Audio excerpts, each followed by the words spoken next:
The crunch of fresh snow under spinning tires at 6 in the morning was no accident. Evelyn Hargrove floored her silver Mercedes right through the snowman my daughter had spent hours building, as if she had aimed for it on purpose. 3 solid hours of 9-year-old Lily's careful work, gone in seconds, crushed by the neighborhood HOA president's latest display of authority. Evelyn didn't slow down. She didn't even glance in her rearview mirror. She drove on through the innocent little Snow family with the same cold satisfaction she showed when handing out fines to widows or single moms who couldn't keep up with her endless rules. The first time it happened, I quietly helped Lily rebuild. The second time, suspicion crept in. By the third deliberate rampage, I knew Evelyn had no idea what I'd hidden 3 feet beneath that harmless-looking pile of snow. While she lorded over 47 households with her clipboard and measuring tape, issuing citations for everything from lawn height to holiday lights, I'd been planning something simple, legal, and perfectly timed that would turn her next act of destruction into the biggest regret of her life. Something that would strip away the power she'd wielded like a weapon for 6 long years. Let me take you back to how it all started. My name is Robert Ellison, Bob to most folks. I'm 52 now, an electrical contractor who's seen his share of hard knocks. After my divorce 5 years ago, I scraped together every dime to buy a modest home in Oak Ridge Meadows, a quiet subdivision outside Charlotte. It cost me $420,000, the biggest investment of my life, and it was meant to be a fresh start for Lily and me. Good schools, safe streets, the kind of place where kids could play outside without worry, where a little girl could build a snowman in her own front yard and feel proud of it. Lily was devastated after the divorce, still trying to understand why Mom and Dad couldn't live together anymore. This house was supposed to give her stability, normalcy. Then we met Evelyn Hargrove.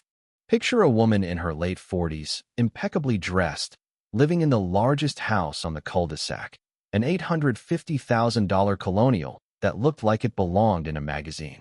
She'd been HOA president for 6 years running, elected unopposed because no one dared challenge her. She carried herself like the neighborhood was her personal kingdom, and we were all just tenants. Our first run-in happened the day we moved in. I was unloading boxes from the truck when I heard the sharp click of heels on the driveway. There was Evelyn, holding a professional surveyor's tape, measuring my fence posts. "Mr. Ellison," she said without a hello, "precision matters in a community like ours." My fence was exactly 3.5 inches taller than the covenant allowed.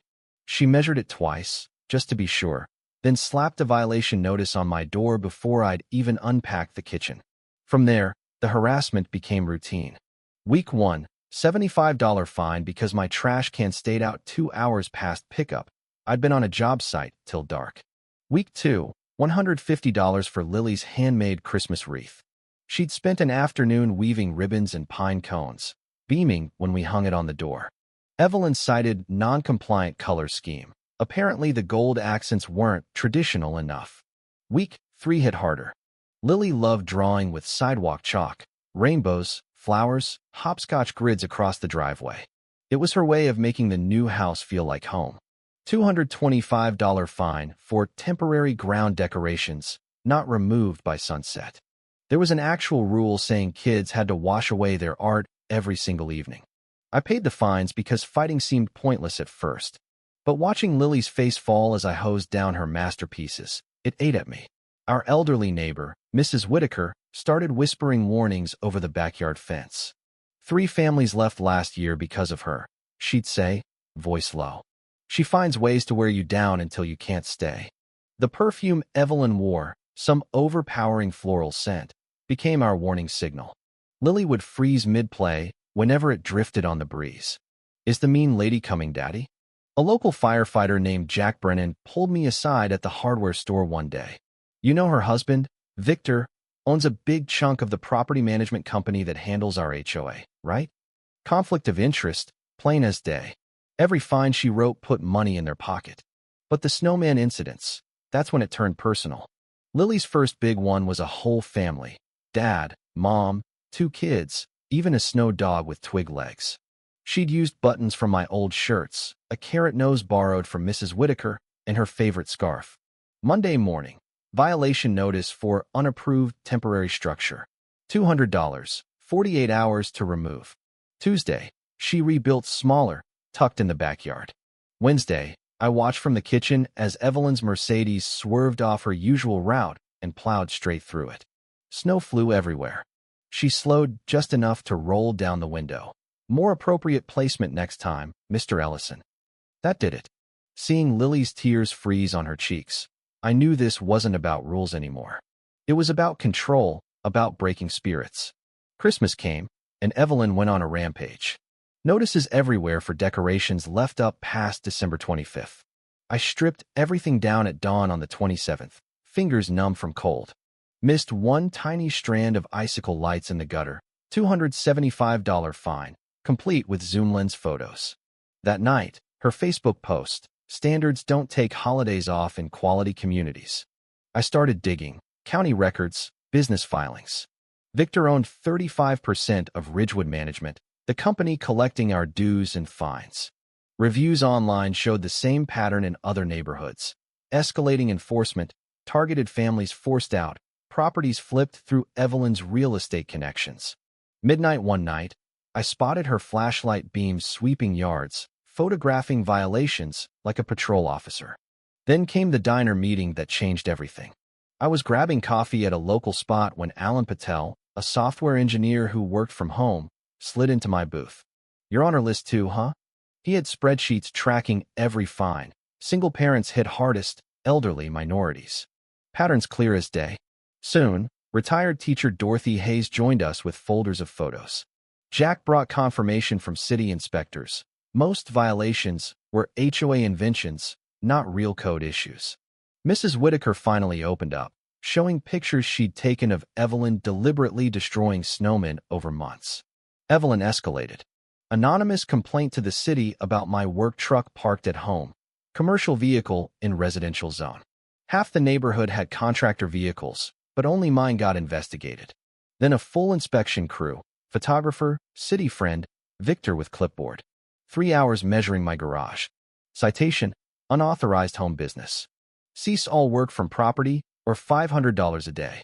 At a neighborhood meeting, she went public. Divorce situations can create unstable environments.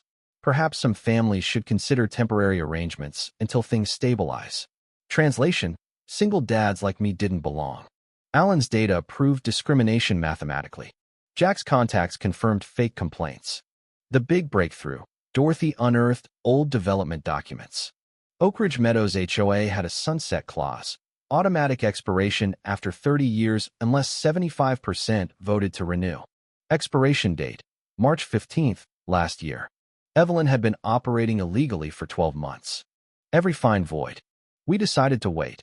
Let her dig her own grave until the renewal meeting on the 20th. I spent weeks in my garage building the surprise. Irrigation lines buried under the lawn, pressure plates, food-grade purple dye mixed for maximum visibility, minimal staining. Timed for 30 seconds. Dramatic, harmless. Evelyn panicked as resistance grew.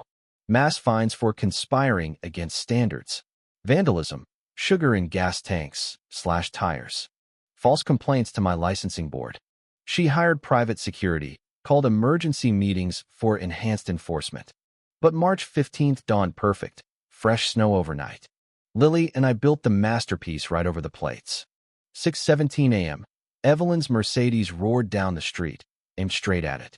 Wheels hit the plates.